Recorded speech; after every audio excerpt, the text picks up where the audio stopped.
Alô galerinha, já estamos de volta para mais um dia de aulas. Professor Carlos, professor de História, e hoje iremos estudar sobre a Revolução Francesa. Revolução Francesa, que foi o divisor de água da história, certo? Foi durante a Revolução Francesa, que atravessamos aí da Idade Moderna para a Idade Contemporânea, que é o período que nós estamos vivendo hoje, certo?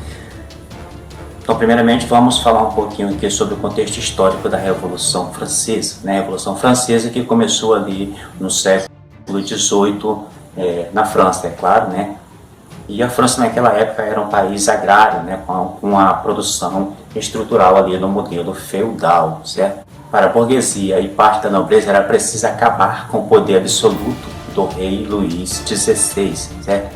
Enquanto isso, do outro lado do Canal da Mancha, a Inglaterra vivia aí o seu apogeu, a sua grande revolução industrial, enriquecendo cada vez mais, certo? Então, a Revolução Francesa ela foi iniciada no dia 17 de julho de 1789 e foi um movimento impulsionado pela burguesia e contou ali com a participação dos camponeses e das classes urbanas que viviam na miséria.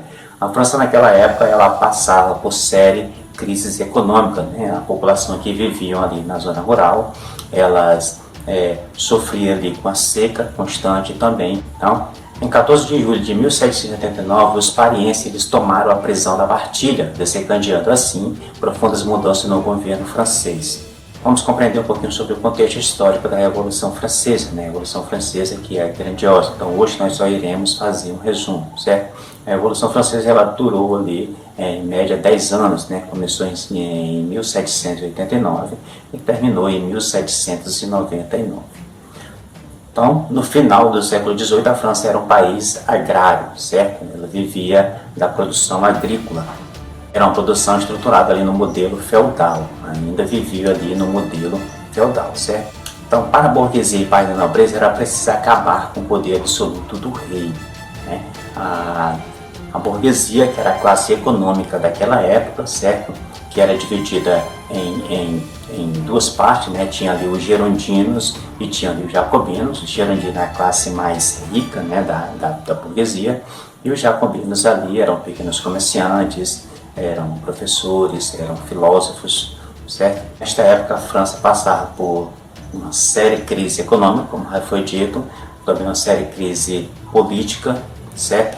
E do outro lado do Canal da Mancha, a Inglaterra, ou ao contrário, estava vivendo ali o seu apogeu, com a sua revolução industrial, enriquecendo cada vez mais.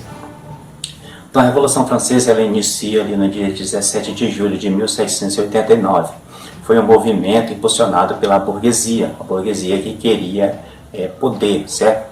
Queria ali entrar para a política, certo? Então, e contou com a participação dos camponeses. A burguesia ela influenciou os camponeses a participar deste movimento. E foi fácil, já que os camponeses estavam atravessando ali por uma série de crises agrária, certo? Como já foi dito, os camponeses estavam enfrentando ali uma estiagem muito grande, certo? Então estava faltando comida, estava faltando ali alimentos para dar para os seus filhos, certo? Então, no dia 14 de julho de 1789, os parienses eles tomaram a prisão da Bastilha, desencadeando assim profundas mudanças no governo francês. E aí começa realmente a Revolução Francesa, com a tomada da Bastilha. A Bastilha que era uma prisão onde ficavam ali os presos políticos, Também os presos que sofriam ali algum tipo de pena, certo? Podemos dividir a Revolução Francesa aí em três partes. Temos aí a monarquia constitucional em 1789 a 1792. Depois entra a Convenção Nacional, em 1792 a 1795. Depois tem ali o Diretório, em 1795 a 1799. Causas da Revolução Francesa. Primeiramente, a miséria que a população estava sofrendo. As classes mais altas ali, o primeiro estado e o segundo estado, não pagavam impostos, certo? Viviam no luxo, viviam ali comendo o bom e o melhor, certo? À custa de quem? À custa da burguesia e dos camponeses, que pertenciam ali ao terceiro estado. Então, outra consequência, A burguesia francesa, preocupada em desenvolver a indústria no país, tinha como objetivo destruir as barreiras que restringiam a liberdade de comércio internacional. Dessa forma, era preciso que se adotasse na França a segunda burguesia, que era o liberalismo econômico. Então, essa burguesia exigia também a garantia de seus direitos políticos, pois era ela quem sustentava o Estado, né? Posto que o clero e a nobreza estavam livres de pagamento de imposto.